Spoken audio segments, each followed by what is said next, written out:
Hello दोस्तों, स्वागत है आप सभी का राहुल एकेडमी पर। आज हम आपके आईपीसी से और आपके सीआरपीसी से महत्वपूर्ण 50 क्वेश्चन करेंगे। ये आपके ऐसे क्वेश्चन हैं जो आपके बार बार रिपीट होते हैं। देखिए, आने वाले आपके उत्तर प्रदेश पुलिस के एग्जाम में यहाँ से आपके 4 से 5 क्वेश्चन पूछे जाएंगे।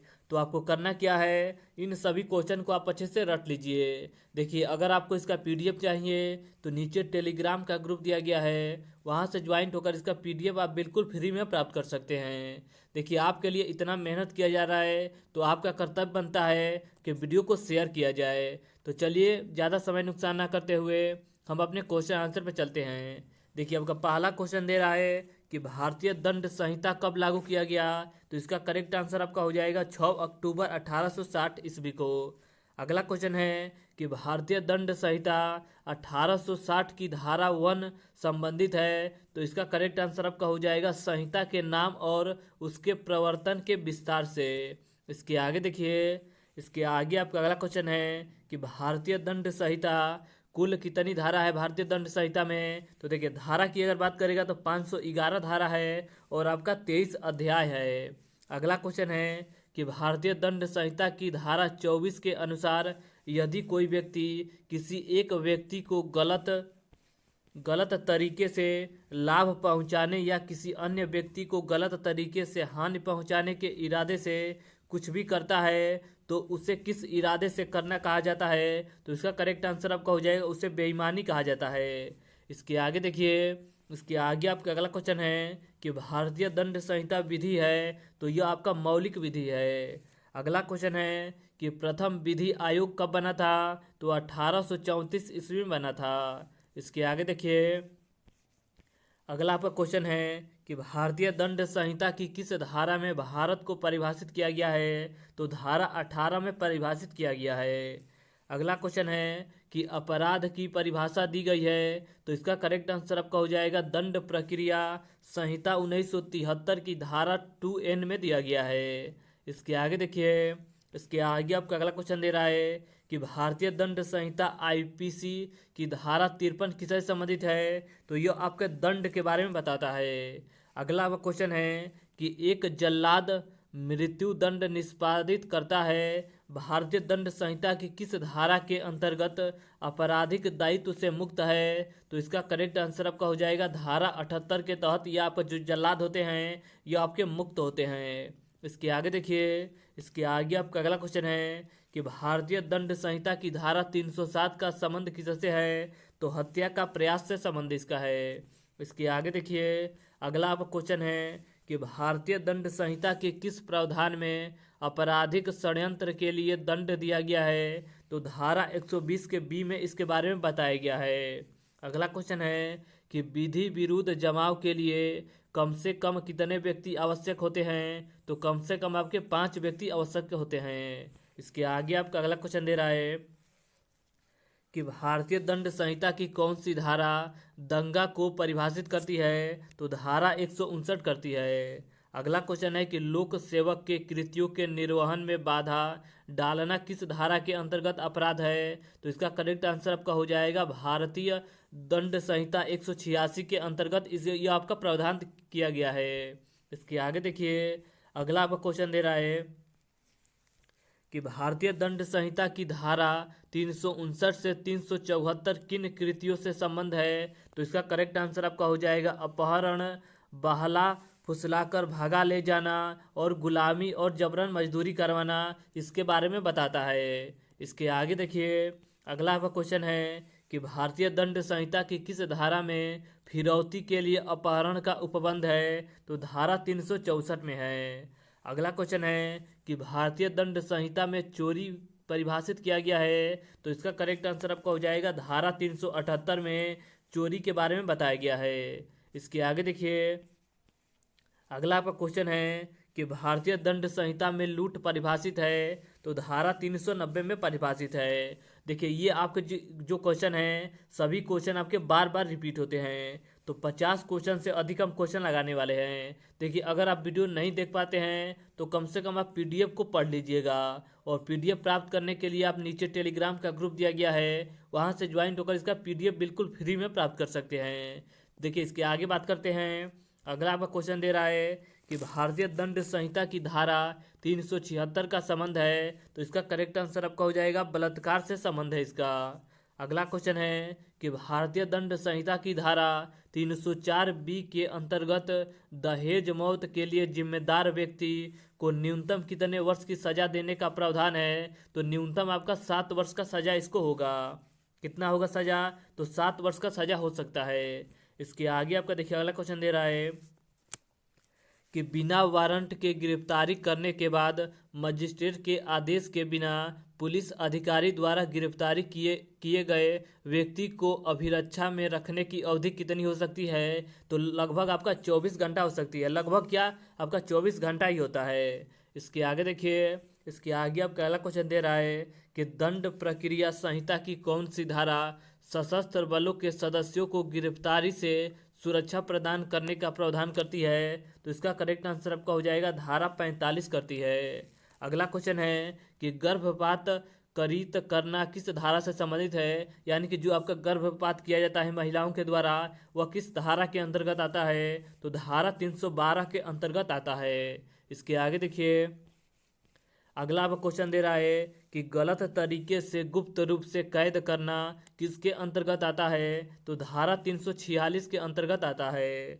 अगला क्वेश्चन है कि अलगाव के दौरान एक पुरुष द्वारा अपनी पत्नी के साथ संभोग करना किसके अंतर्गत आता है, तो धारा 376 ए के तहत आता है। इसके आगे देखिए अगला आपका क्वेश्चन दे रहा है कि लोक सेवक द्वारा उसकी हिरासत में मौजूद महिला के साथ संभोग के तहत मामला दर्ज किया गया है, तो इसका करेक्ट आंसर आपका हो जाएगा धारा 376 बी के तहत किया जाता है।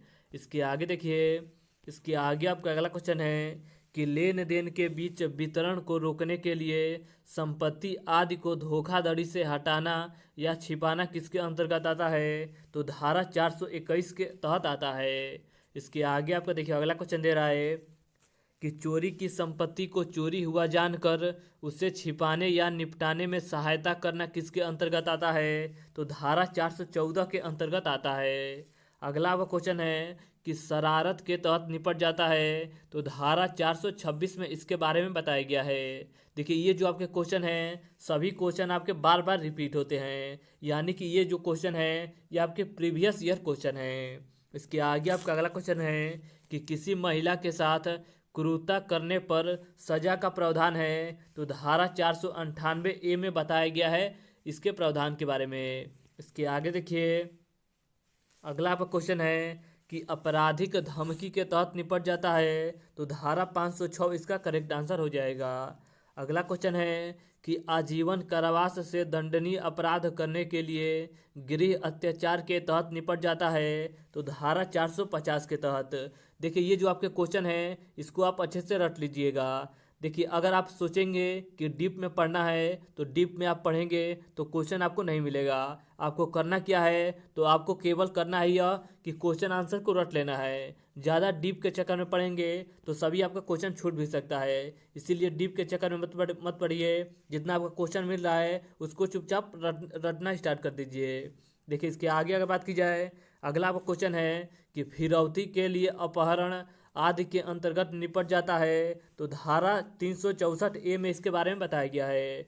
अगला आपका देखिए क्वेश्चन दे रहा है कि यदि डकैती सूर्यास्त और सूर्योदय के बीच राजमार्ग पर की जाती है तो किसके अंतर्गत आता है, तो धारा 392 के अंतर्गत आता है।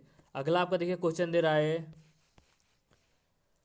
अगला आपका क्वेश्चन है कि किसी व्यक्ति को धोखा देने या घायल करने के इरादे से झूठे संपत्ति चिन्ह का उपयोग करना किसके अंतर्गत आता है, तो धारा 482 के अंतर्गत आता है।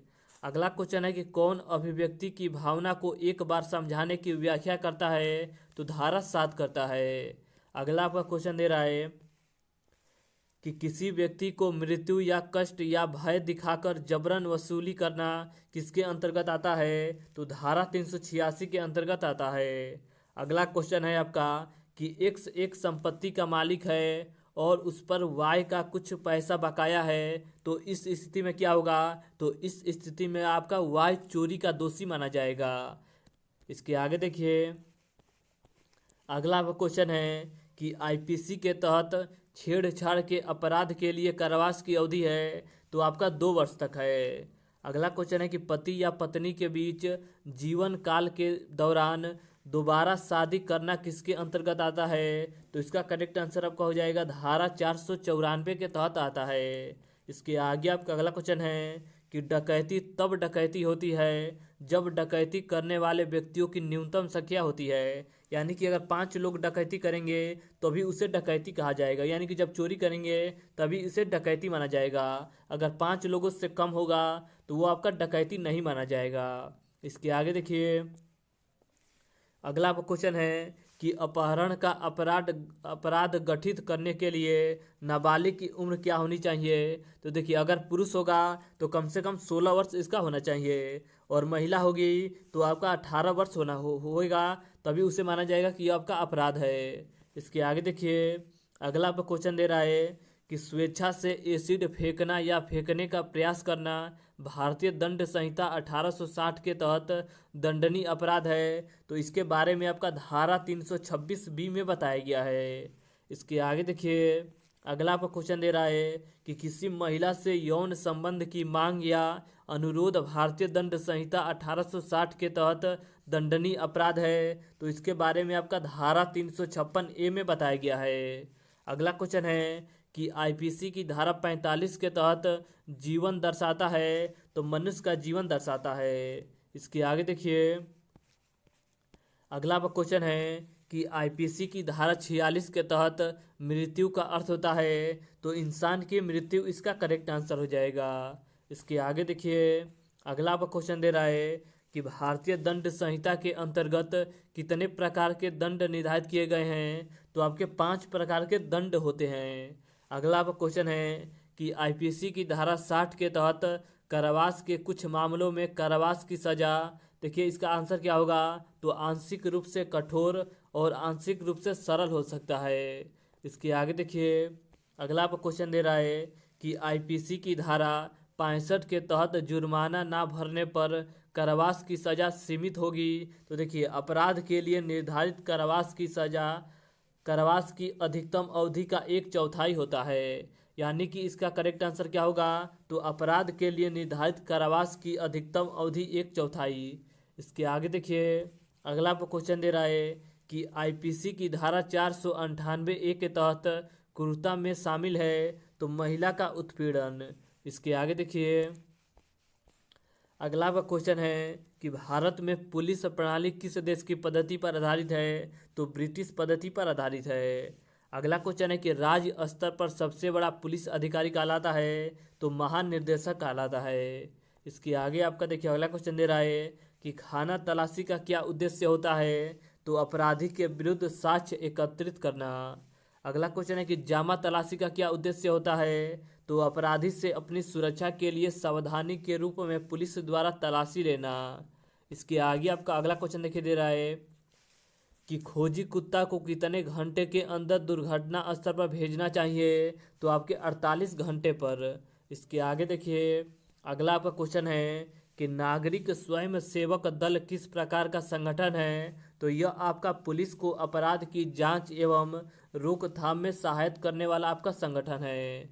इसके आगे आपका अगला क्वेश्चन दे रहा है कि पुलिस अधीक्षक कौन से कार्य करते हैं? तो देखिए, सबसे पहला इनका जो मुख्य कार्य होता है वो आपका होता है जनता से भेंट करे, उनकी समस्या सुनना। और इसके आगे अगर बात की जाए तो जिले में कानून और शांति व्यवस्था बनाए रखना इनका प्रमुख कार्य होता है। इसके आगे आपका देखिए, अगला क्वेश्चन दे रहा है, देखिए ये आपका लास्ट क्वेश्चन था। तो आज हमने आपके आईपीसी और सीआरपीसी से महत्वपूर्ण आपके 50 क्वेश्चन लगाए। ये आपके ऐसे क्वेश्चन हैं जो आपके बार बार रिपीट होते हैं। तो आने वाले उत्तर प्रदेश पुलिस के एग्ज़ाम से पहले इन सभी को आप अच्छे से पढ़ लीजिएगा। यहाँ से आपके कम से कम कुछ नहीं तो 4 से 5 क्वेश्चन आपको नॉर्मली देखने को मिल जाएगा। देखिए, अगर आपको इसका पीडीएफ चाहिए तो नीचे टेलीग्राम का ग्रुप दिया गया है, वहाँ से ज्वाइन होकर इसका पीडीएफ बिल्कुल फ्री में प्राप्त कर सकते हैं।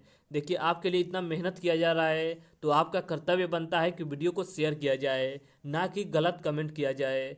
तो क्या करना है आपको? कम से कम कुछ नहीं करना है तो आपको स्टेटस डाल सकते हैं ना, इतना तो कर ही सकते हैं। कुछ नहीं करना है तो स्टेटस आप डाल सकते हैं और नीचे लिख दीजिएगा कि आईपीसी सीआरपीसी